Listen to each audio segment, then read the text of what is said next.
बिस्मिल्लाहिर्रहमानिर्रहीम। Welcome to my YouTube channel home education में आप सब स्टूडेंट्स का वेलकम है।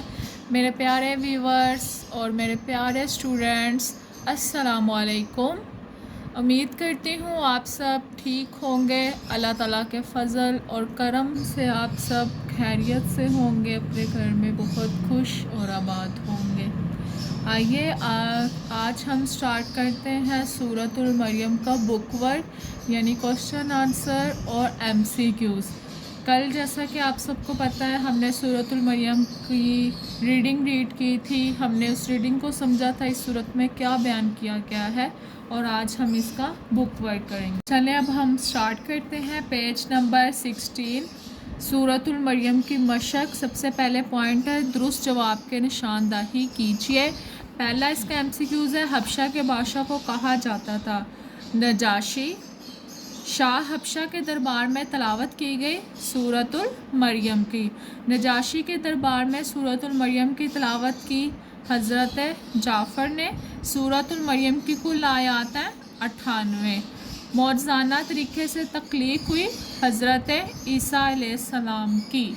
पार्ट 2 है, मुख्तसर जवाब दीजिए। इसमें क्वेश्चन नंबर 1 पूछ रहे हैं सूरतुल मरियम को यह नाम क्यों दिया गया है, यानी मरियम नाम रखने की वजह क्या है। तो पेज नंबर 4 पे आ जाए। इसका आंसर यहाँ से स्टार्ट होता है। सूरतुल मरियम में हज़रत मरियम अलैहिस्सलाम का तफसीली तज़किरा है, इसलिए इस सूरत का नाम सूरतुल मरियम रखा है। ये आपका क्वेश्चन नंबर 1 का आंसर है। क्वेश्चन नंबर 2 सूरतुल मरियम का खुलासा लिखिए। सूरतुल मरियम का खुलासा पेज नंबर 6। यहाँ पर सूरतुल मरियम का खुलासा तौहीद और रिसालत और आखिरत का बयान है। ये क्वेश्चन नंबर 2 है।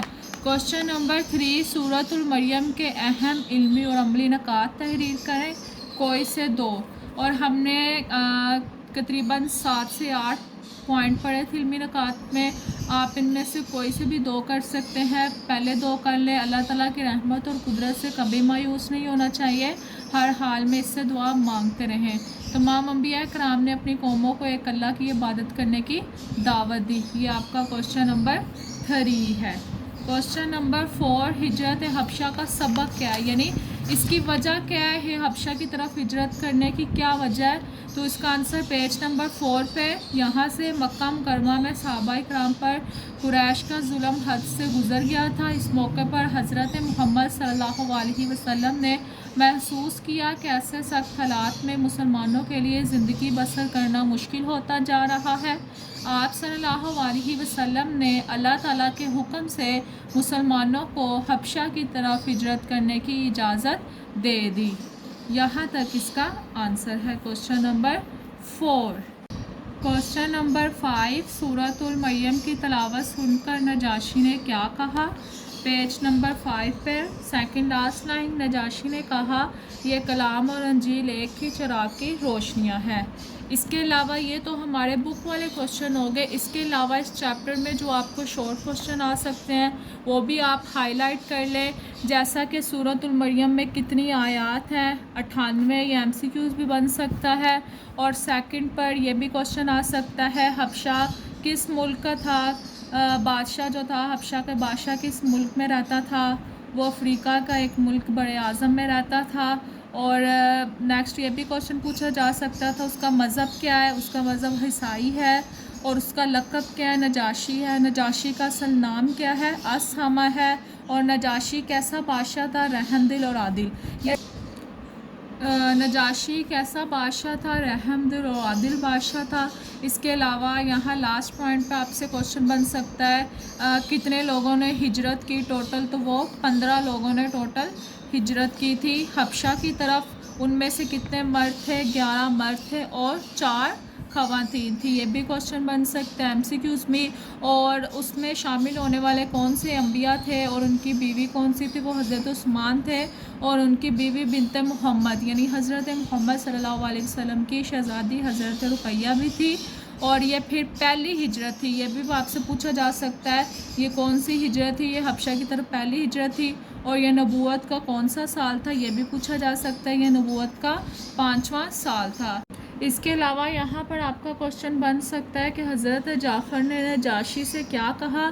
तो आप इस पैराग्राफ को मुख्तसर बयान कर सकते हैं कि उन्होंने नजाशी से कहा था कि ऐ बादशाह, हम लोग जाहिल थे, बूतों की पूजा करते थे, मुर्दार खाते थे, गुनाह के आदी थे, और फिर अल्लाह ताला ने हम पर करम फरमाया, हमें अपना रसूल भेजा, उन्होंने हमें अल्लाह ताला की तरफ बुलाया और फिर हमने सारे बुरे काम छोड़ दिए, और इसी वजह से हमारी जो कौम थी वो हमारी दुश्मन बन गई, और उनके ज़्यादा तंग करने पर हम आपके मुल्क में आ गए हैं और उम्मीद करते हैं हम यहाँ पर महफूज होंगे। ऐसे आप इसको शॉर्टकट लिख सकते हैं। इसके बाद नेक्स्ट आपसे ये भी क्वेश्चन हो सकता है कि नजाशी ने हज़रत जाफ़र से क्या कहा। नजाशी ने कहा था कि वो अपने नबी सल्लल्लाहु अलैहि वसल्लम पर नाजिल होने वाले कलाम में से कुछ सुनाएं। और फिर ये भी क्वेश्चन हो सकता है कि हज़रत जाफ़र ने कौन सी सूरत की तिलावत की। हज़रत जाफ़र ने सूरतुल मरियम की तिलावत की, और फिर नजाशियों पर इसका क्या असर हुआ। नजाशियों पर बहुत असर हुआ और वो रोने लगे। ये सारे आपके शॉर्ट क्वेश्चन MCQs बन सकते हैं। और उसके बाद नजाशी ने क्या उनको वापस कर दिया था हज़रत जाफ़र उनके कुछ साथियों को। तो नजाशी ने उनको वापस नहीं किया था, बल्कि उनका जो वफ़द था वो नाकाम वापस लौटा था। और फिर नेक्स्ट ये भी क्वेश्चन बन सकता है कि जो मुसलमान जो थे हबशा के जो थे मुसलमान हो रहे थे लोग, मुसलमानों की तरफ देखकर, उनकी आदात की तरफ देखकर, तो उनमें जो शामिल होने वाले थे वो हबशा के बादशाह नजाशी भी मुसलमान हो गए थे। ठीक है। इसके अलावा आपका यहाँ से ये भी क्वेश्चन बन सकता है कि हज़रत ईसा अलैहिस्सलाम की पैदाइश कैसे हुई है। तो उसका आंसर आपने हज़रत ईसा अलैहिस्सलाम की पैदाइश मौजूदाना तरीके से हुई है। और ये भी पूछा जा सकता है कि मरियम के 3 आखिरी रुकूओं में किस चीज़ का बयान है। तो वो क़यामत के दिन का बयान है। इसके अलावा आपसे ये भी क्वेश्चन पूछा जा सकता है कि कुरान, आप सब ने मुझे दुआओं में बहुत ज़्यादा याद रखना है। अल्लाह ताला आप सब के लिए आसानियाँ पैदा फ़रमाए, आप सबको कामयाब फ़रमाए। उम्मीद करती हूँ आप सबको बहुत अच्छे से ये लेसन शॉर्ट क्वेश्चन समझ आए होंगे। इंशाल्लाह कल हम इसका लॉन्ग क्वेश्चन स्टार्ट करेंगे, और उसके लिए आप सब ने एक रजिस्टर लेना है। वो तरीका सारा मैं आपको बताऊँगी, आपने कैसे उसको राइट करना है। अल्लाह हाफिज़।